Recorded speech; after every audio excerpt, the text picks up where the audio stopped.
साथियों, आपका स्वागत है हमारे YouTube चैनल पर। आज हम इस वीडियो में करने वाले हैं दिल्ली पुलिस हेड कांस्टेबल के लिए इंग्लिश का model paper number 8। Model paper 1 से 7 की प्लेलिस्ट मैंने क्रिएट कर दी है। अगर आपने कंटिन्यू हमारी वीडियो नहीं देखे हैं तो वो जरूर देख लेना। तो चलिए आज की वीडियो को शुरू करते हैं। पहला क्वेश्चन मैं जल्दी से आपको इसके आंसर बता देता हूँ ताकि वीडियो लंबा ना बने। ये फिल इन द ब्लैंक्स के क्वेश्चन है 1 से 4 के लिए, तो इसमें आपको बताना है आंसर। तो चलिए पहला question, the lawyer asked the complainant to put his blank space on the paper. तो इसमें बताना आप क्या आएगा। तो इसमें आपका ये रिपीटेड क्वेश्चन याद रखना, सिग्नेचर ये कॉमन क्वेश्चन है। एक बार आपको बताता हूँ, जब भी हमें सेंटेंस में पूछ रहा हो साइन तो एक वर्ब याद रखना। साइन है जो एक वर्ब है और सिग्नेचर एक नाउन है, तो यहाँ पर नाउन की जरूरत है तो यहाँ पर सिग्नेचर ही आएगा। जब भी आपको इस क्वेश्चन में साइन सिग्नेचर पूछ ले तो सेंटेंस में हमेशा सिग्नेचर ही होता है, साइन नहीं होता है कभी भी, याद रखना। तो इसमें सिग्नेचर आंसर हो जाएगा। चलिए दूसरा क्वेश्चन करते हैं। The poet says that the nature blank space beautiful. तो ये आपको वर्ब बतानी है कौन सी आएगी। तो इसमें वर्ब आएगी सिंगुलर, नेचर अनकाउंटेबल तो सिंगुलर आएगी। अब आगे देखिए, पहले सेंटेंस में सेज दे रखा है, सेज मतलब प्रेजेंट, तो प्रेजेंट के लिए वर्ब क्या आती है, इज। तो इसमें आ जाएगा is. The poet says that the nature is beautiful. चलिए तीसरा क्वेश्चन करते हैं। प्रोनाउन का क्वेश्चन है, let blank space do my work peacefully. तो इसमें बताना कौन सा आंसर आएगा। तो इसमें आंसर हो जाएगा आपका आंसर नंबर ए। यहाँ पर याद रखना, लिए एग्जिबिट से पहले मैंने ये कॉन्सेप्ट करवा दिया। लेट के बाद में ऑब्जेक्टिव फॉर्म यूज होती है, तो ऑब्जेक्टिव फॉर्म कौन सी है, me. Let me do my work peacefully. चलिए चौथा क्वेश्चन करते हैं। He will give me blank space a book और पेन। तो इसमें बताना कौन सा आएगा। तो ये कंजक्शन का क्वेश्चन है, ये पेयरिंग कंजक्शन का है। तो आइदर और का पेयर बनता है, नाइदर नोर का बनता है, याद रखना। ये पेयरिंग का कॉन्सेप्ट है। चलिए नेक्स्ट क्वेश्चन करते हैं। पांचवा क्वेश्चन, ये इंपॉर्टेंट क्वेश्चन आपके वोकेब के। Give the one word of the sentence. जो सेंटेंस दे रखा है इसका वन वर्ड बताइए। ए ब्रीफ और short stay at a place, मतलब किसी भी स्थान पर हम थोड़े समय के लिए रुकते हैं तो उसे क्या बोलते हैं। तो इसका आंसर नंबर हो जाएगा सी। ये रिपीटेड क्वेश्चन है, याद रखना। सोजोन ये पहले एग्जाम में 2-3 बार आ चुकी है आपको वोकेब वही करवा रहा हूँ जो पहले एग्जाम में आई हुई है। आपको प्रीवियस ईयर एग्जाम वोकेब करवाई जा रही है और वोकेब बाहर से कभी भी नहीं आती है, वो पहले एग्जाम में आ चुकी है, वही आती है। तो इसका आंसर हो जाएगा सोजोन। चलिए छठा क्वेश्चन करते हैं। Give the best expression of the idiom. जो इडियम दे रखी है इसका आपको अर्थ बताना है। A white elephant. तो इसका आंसर हो जाएगा आपका आंसर नंबर डी। ये भी आप पहले एग्जाम में आ चुकी है। ए कॉस्टली बट यूजलेस थिंग, मतलब कोई भी एक ऐसी चीज जो बहुत ज्यादा महंगी हो लेकिन उसका कोई यूज ना हो। चलिए नेक्स्ट क्वेश्चन करते हैं।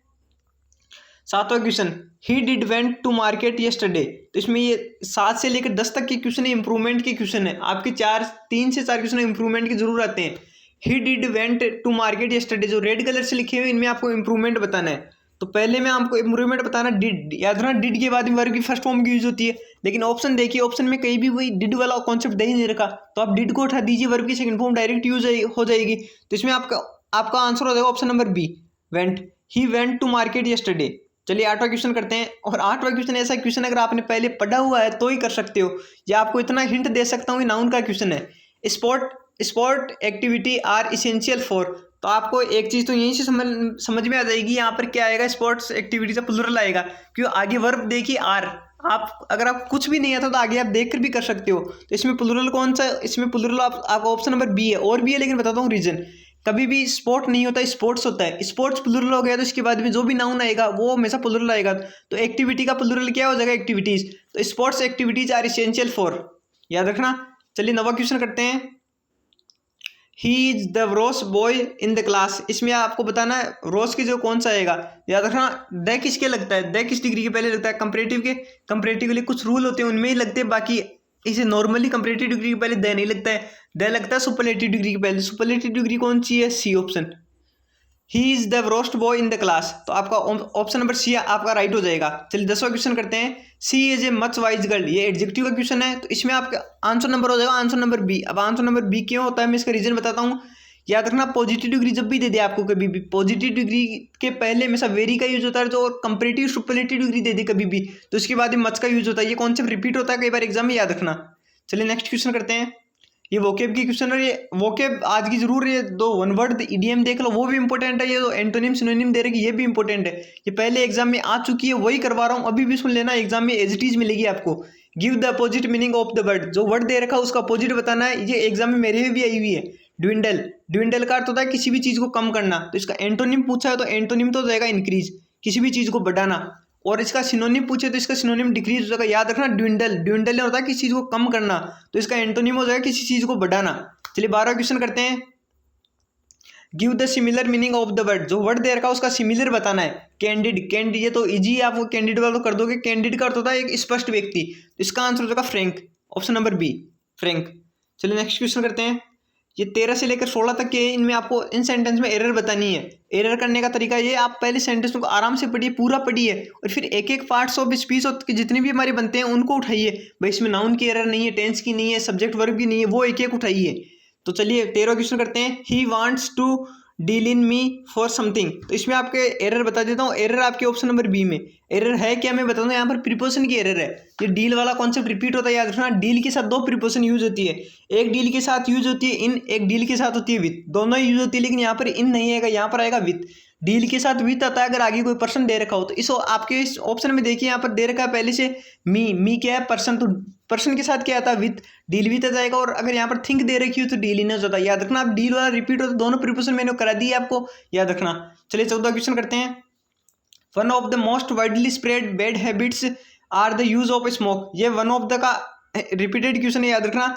वन ऑफ द के बाद में क्या होता है, नाउन तो हमेशा प्लूरल आता है, तो यहाँ पर हैबिट्स दे रखा है, हैबिट्स प्लूरल है, लेकिन वर्ब सिंगुलर आती है। याद रखना, वर्ब हमेशा सिंगुलर आती है इसके साथ, तो आपके एरर हो जाएगी सी पार्ट में, यहाँ पर आर ना कर इज आएगा, is the use of smoke.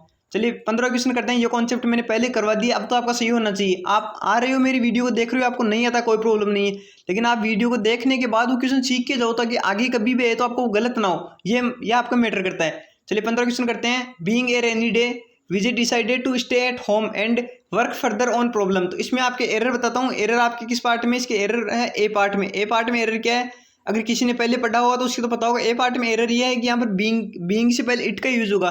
Being के बाद में अगर याद रखना, कभी भी कोई निर्जीव वस्तु दे रखी हो तो बीइंग से सेंटेंस शुरू हो, और बीइंग के बाद कोई निर्जीव वस्तु दे रखी हो तो उससे पहले इट लगता है, और आगे सजीव दे रखा तो कुछ नहीं लगता है। तो इसमें निर्जीव हो तो यहाँ पर इट आएगा, it being a rainy day. चलिए 16वां क्वेश्चन करते हैं। I availed my holidays and visited a hill station, तो आपके इसमें एरर बताएं तो इसमें भी एरर बी पार्ट में है। यहाँ पर याद रखना, अवेल प्रोनाउन की एरर है। अवेल के बाद में हमेशा रिफ्लेक्सिव प्रोनाउन का यूज होता है, जिस कुछ वर्ब है जिनके बाद में रिफ्लेक्सिव प्रोनाउन यूज होता है। अवेल में कंफ्यूज होता है ना, अवेल का यूज अगर वर्ब के रूप में हुआ है तो ही इनके बाद में रिफ्लेक्सिव प्रोनाउन का यूज होगा। अगर अवेल का यूज बिना वर्ब के रूप में कर रखा, वर्ब मतलब वो अवेल वर्ब नहीं है, तो रिफ्लेक्सिव प्रोनाउन का यूज नहीं होगा। कई बार बच्चे इसी में कंफ्यूज होते हैं, तो यहाँ पर माई की जगह माई सेल्फ आएगा, याद रखना। I availed myself holidays and visit a hill station. चलिए नेक्स्ट क्वेश्चन करते हैं।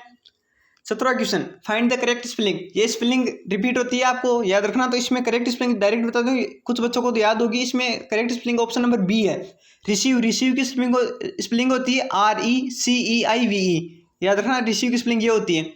चलिए 18वां क्वेश्चन करते हैं। Change the sentence into passive या active voice. He divided his property between his two sons, यहाँ पर देखिए पहले क्या दे रखा, डिवाइडेड। डिवाइडेड मतलब पास्ट इंडेफिनेट। पास्ट इंडेफिनेट किससे बनता है, वाज वर्ड से। तो आपको 3 ऑप्शन सीधे ही कट गए, तो वाज वर्ड वाला केवल एक ही ऑप्शन दे रखा, ऑप्शन नंबर डी। 3 में पहले में देखिए कैन दे रखा, कैन का कोई मतलब ही नहीं है, सेंस नहीं है। दूसरे के अंदर देखिए हेज दे रखा, हेज बनेगा नहीं, टेंस चेंज नहीं होता, प्रेजेंट बन ही नहीं सकता। तीसरे में फ्यूचर दे रखा, फ्यूचर नहीं बन सकता, तो बचा क्या, option number D, his property was divided by him between his two sons. चलिए नेक्स्ट क्वेश्चन करते हैं।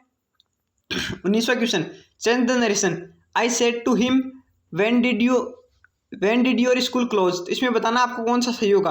तो इसमें सही होगा आपका ऑप्शन, यहाँ पर देखिए डिड यानी past indefinite. Past indefinite narration में किस में जाता है, नरेशन में पास्ट इंडेफिनेट चेंज होता है आपके पास्ट परफेक्ट में। तो पास्ट परफेक्ट का ऑप्शन देखिए कौन सा है, देखिए पहले वाज दे रखा नहीं हो सकता, दूसरे में वाज दे रखा नहीं हो सकता, तीसरे में इफ दे दिया इसलिए नहीं होगा, बाकी चौथा ऑप्शन हो जाएगा। याद रखना, जब भी WH वर्ड से कोई सेंटेंस शुरू हो तो उसमें कंजक्शन के रूप में WH वर्ड ही आता है, वो दूसरा नहीं आता है। तो ये तीसरा सही हो सकता था अगर यहाँ पर इफ नहीं होता तो ये तीसरा भी सही हो जाता। चलिए नेक्स्ट क्वेश्चन करते हैं। चलिए 20वां क्वेश्चन करते हैं। Give the adjective form of the noun, तो आपको नाउन दे रखा वैल्यू, इसका आपको एडजेक्टिव बताना है। वैल्यू का एडजेक्टिव होता है वैल्यूएबल, याद रखना। स्पेलिंग याद रखना इसकी VALUABLE, इसमें ई हट जाता है, ये आपके ये तो याद रहता है वैल्यूएबल एडजेक्टिव, लेकिन स्पेलिंग में कई बार आपको दो ऑप्शन दे देता है, याद रखना। चलिए 21वां क्वेश्चन करते हैं। What is the proper order of the sentence, जो सेंटेंस दे रखा है इसका प्रॉपर ऑर्डर बताइए, मतलब PQRS का क्वेश्चन है। एंड आपको पहले PQRS के 4 ऑप्शन पढ़ने, 2 कनेक्टिव ढूंढ लीजिए जो आपस में जुड़ रहे हो। तो इसमें आपको आंसर बता देता हूँ। आपका आंसर होगा ऑप्शन नंबर डी। अब डी की वैसे होगा, मैं आपको पढ़ के बताता हूँ। A web search engine is an interactive tool to help people located information available on the world wide web. तो इसमें आपका ऑप्शन नंबर डी हो जाएगा। PQRS की आप जितनी ज़्यादा प्रैक्टिस करोगे उतने ही आपकी ज़्यादा सही होंगे। चलिए नेक्स्ट क्वेश्चन करते हैं। अब ये पैसेज है, पैसेज करने का तरीका मैंने रोज कहा है। पहले क्वेश्चन पढ़िए, फिर ऑप्शन पढ़िए, उसके बाद 2 बार पैसेज को पढ़िए और फिर आप उसके आंसर देने की कोशिश की, लगभग आपके सही हो जाएंगे। मैं आपको इसके डायरेक्ट आंसर बता देता हूँ। अगर मैं पैसेज को समझाऊंगा तो वीडियो थोड़ा बड़ा हो जाएगा। चलिए 22वां क्वेश्चन करते हैं। Liberalisation has inflamed our youngsters too. तो इसमें आपके ऑप्शन नंबर हो जाएगा सी। अब सी आपको ये अंडरस्टैंडिंग पर था। ब्लो अप मनी का मतलब होता है ज़्यादा पैसे कमाना। इसमें दे रखा है अर्निंग मोर देन बिफोर, पहले से ज़्यादा कमाने के लिए। तो इसके सेंस में केवल यही आ रहा है, ब्लो अप मनी। चलिए नेक्स्ट क्वेश्चन करते हैं। 23वां क्वेश्चन।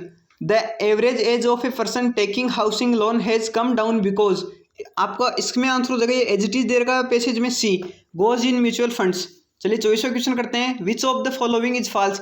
निम्न में से कौन सा एक फॉल्स है। तो सेंटेंस दे रखा है, उसके हिसाब से बताना है। The investments that gives people tax breaks are.